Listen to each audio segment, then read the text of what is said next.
Hey guys, it's Claire Akin from the Fiddle Leaf Fig Plant Resource Center, and today I want to do another episode of What's Wrong with My Fiddle Leaf Fig for our Sunday show, where people send in their questions about their Fiddle Leaf Fig and I try to tell you what's wrong with it.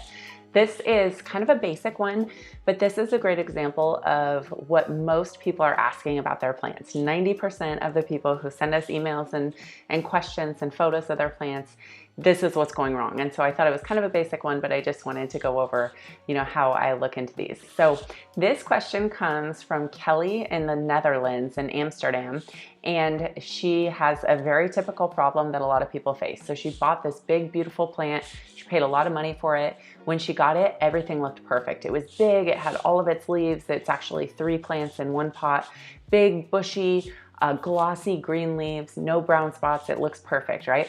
She brings it home and it starts getting brown spots and dropping leaves. And so the brown spots are spreading really, really quickly. This is a telltale sign of root rot, and the leaves basically get overtaken by this root rot, and then they fall off of the plant.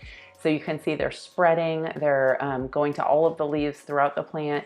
And not only are they kind of ruining the look and the aesthetic of the plant, but they're actually, killing the plant and causing it to drop its leaves. And I have seen plants drop all of their leaves in a matter of weeks when root rot strikes like this.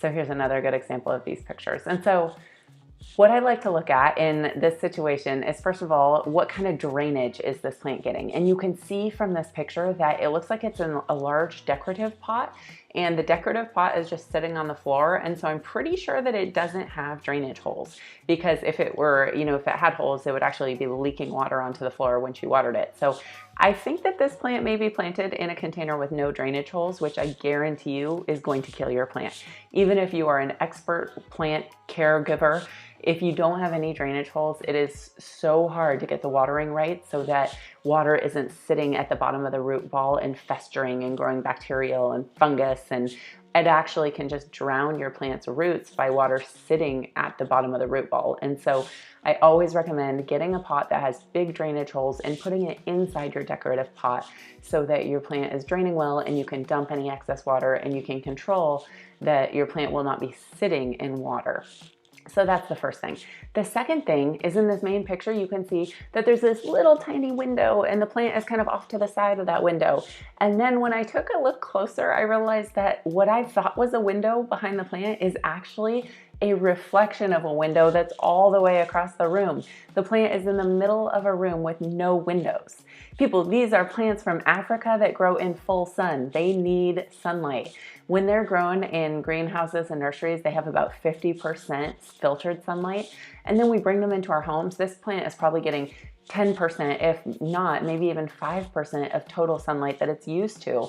And so it's going to go downhill in a hurry. And so the lack of drainage and the lack of light is what's causing this plant to just succumb to root rot. And so the other thing that she told me is that she used a moisture meter to put all the way to the bottom, and that it was reading completely wet at the bottom of the container. So this tells me it's not draining well, and that's what's causing this root rot. So it's a combination of sitting in water, which really could kill it on its own, but also the lack of sunlight that is just really hurting this poor plant. So what I would recommend is putting it right in front of the largest window that you have.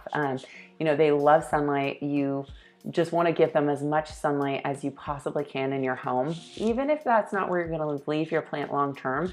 Just in the transition period, as it acclimates, give it as much sunlight as possible. The other thing I would do, of course, is correct the drainage. And then you could try our root supplement product. Unfortunately, it's not available in the Netherlands yet, but it is available in the US and Canada, and very shortly it will be in Europe. So if you try that treatment, it actually stops any bacterial or fungal root rot infections within about 24 hours. And so that's a good thing to try.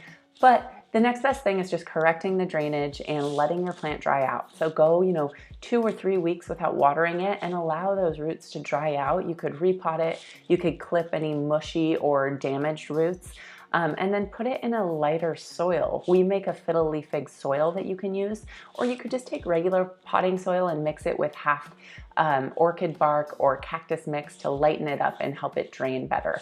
But this is what we see all the time, is not enough sunlight, too much water, and brown spots and root rot as a result. And so I hope this is helpful. If you want to learn more, watch our webinar where we go through the 10 commandments of Fiddle Leaf Fig care. You can always join our Facebook group and upload pictures of your plant, or put your problems in the comments, or send us an email today.